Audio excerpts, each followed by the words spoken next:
Halo semuanya, perkenalkan saya Mariana Sawala dari Universitas Pamulang kelas 08 Sake 010. Di sini saya akan membahas sedikit materi mengenai Good Corporate Governance atau tata kelola perusahaan. Nah, di video ini saya akan membahas tentang tantangan dan juga peluang di era digital. Nah, video ini juga dibuat dalam rangka untuk memenuhi tugas dari Bapak Ferry dan matkulnya itu adalah Good Corporate Governance. Nah, langsung aja kita masuk ke materinya. Dan di sini saya akan menjelaskan GCG di era digital, yaitu tantangan, peluang, dan kasus nyata. Dan kita mulai dari kenapa sih GCG itu penting. Jadi bayangin kalau kamu punya usaha kecil-kecilan, misalnya jualan online. Nah, awalnya semuanya tuh masih bisa diatur sendiri, tapi pas udah mulai usahanya mulai berkembang, nah jadi kita udah mulai tuh punya tim, punya kerjasama dengan supplier lain, dan alur keuangannya menjadi semakin kompleks. Nah, di saat-saat seperti ini, kamu butuh sistem yang jelas kan? Siapa yang ngatur apa, bagaimana uang keluar dan uang masuk itu bagaimana, dan juga bagaimana sih kita menjaga kepercayaan pelanggan. Nah, itu dia inti dari Good Corporate Governance, yaitu tata kelola perusahaan yang baik. Nah, kalau misalkan perusahaan yang kecil aja itu butuh sistem, apalagi perusahaan besar kan, seperti Tokopedia, Gojek, atau Bukalapak. Nah, tanpa GCG, resiko seperti manipulasi data, penyalahgunaan dana, dan konflik kepentingan itu tuh bisa terjadi kapan aja. Selanjutnya adalah tantangan GCG di era digital. Nah, era digital ini tuh memberikan kita kemudahan, tapi juga tantangan baru bagi perusahaan dalam menerapkan prinsip-prinsip GCG seperti transparansi, akuntabilitas, tanggung jawab, keadilan, dan independensi. Yang pertama, kita bahas tentang keamanan data. Nah, data itu di era yang modern seperti saat ini, itu adalah aset yang sangat amat penting. Jadi, kita tuh harus lindungi data-data itu dengan baik. Karena data itu bisa aja bocor dan disalahgunakan. Misalnya, data pribadi pelanggan tersebar dalam internet karena sistem perusahaan yang tidak cukup aman.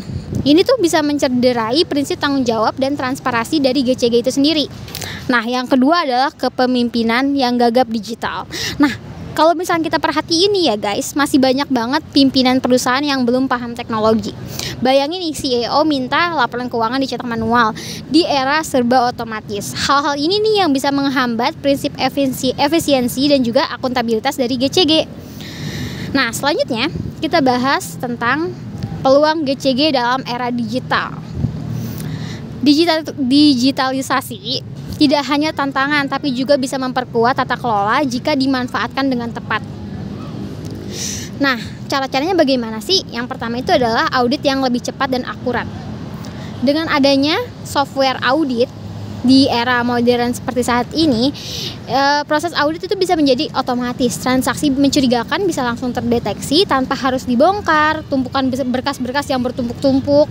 Nah, ini juga bisa memperkuat prinsip GCG, yaitu akuntabilitas. Yang kedua itu adalah penggunaan blockchain. Blockchain ini adalah sistem atau teknologi yang bisa mencatat setiap transaksi secara permanen dan tidak bisa diubah.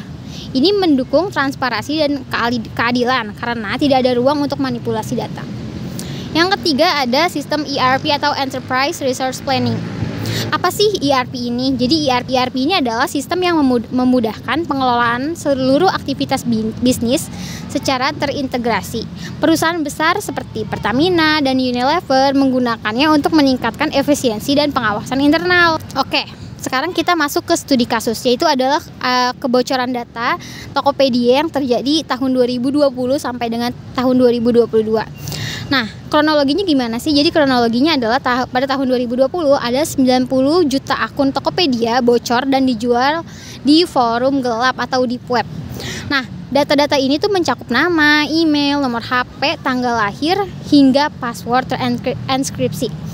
Nah, jadi pada tahun 2022 ini data ini tuh masih diperjualbelikan setelah diperkaya atau data enrichment bahasa Inggrisnya. Nah, ini tuh menunjukkan lemahnya respons perbaikan. Nah, apa sih prinsip-prinsip GCG yang dilanggar dalam hal ini atau kasus ini? Yaitu yang pertama adalah minimnya transparansi kepada publik. Tokopedia hanya menyampaikan bahwa data aman karena password sudah dihash, tapi tidak menjelaskan sistemnya secara terbuka. Ini melanggar prinsip transparansi dan juga tanggung jawab dari perusahaan Tokopedia itu. Selanjutnya adalah tidak adanya audit independen. Jadi publik tidak tahu apakah ada audit eksternal terhadap keamanan digital mereka. Ini juga menunjukkan lemahnya akuntabilitas dari perusahaan Tokopedia. Yaitu yang selanjutnya adalah mengabaikan perlindungan konsumen.